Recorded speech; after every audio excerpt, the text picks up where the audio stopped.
Philippines میں سمندری طوفان سے ہلاکتوں کی تعداد 375 تک پہنچ گئی ہے۔ فلپائن میں سمندری طوفان رائے نے تباہی مچا دی، جس سے ہلاکتوں کی تعداد 375 تک پہنچ چکی ہے، جبکہ 56 افراد اب بھی لاپتہ ہیں۔ رائے طوفان کی رفتار 195 کلومیٹر فی گھنٹہ بتائی گئی ہے، جس سے زخمیوں کی تعداد 500 سے تجاوز کر چکی ہے۔ رپورٹ کے مطابق جنوب مشرقی جزیروں سے ٹکرانے سے 4 لاکھ افراد بے گھر ہو چکے ہیں اور انہیں ریسکیو ٹیموں کی جانب سے محفوظ مقامات پر منتقل کیے جانے کا کام کیا جا رہا ہے۔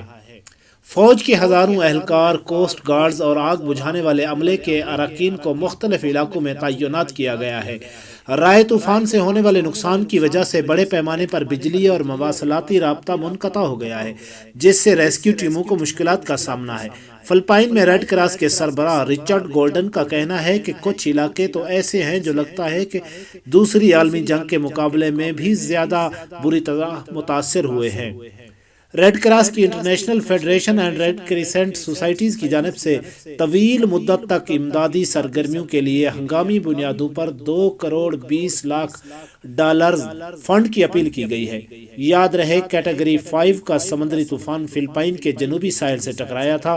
سمندری طوفان کی وجہ سے موسلادھار بارشوں سے متاثرہ علاقوں میں سیلابی صورتحال پیدا ہو گئی ہے۔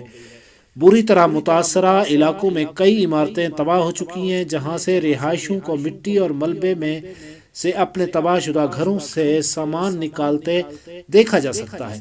سرکاری خبر رساں ایجنسی PNA کے مطابق اب تک اندازے کے مطابق $4.2 ملین کا نقصان ہو چکا ہے۔ واضح رہے کہ فلپائن میں رواں سال کا یہ 15واں طوفان ہے، جسے اب تک آنے والے طوفانوں میں سب سے زیادہ شدید سمجھا جا رہا ہے۔ مزید اسی طرح کی خبروں کے لیے ہمارے اس TV چینلز کو لائک کریں، سبسکرائب کریں اور دوستوں کے ساتھ شیئر کریں۔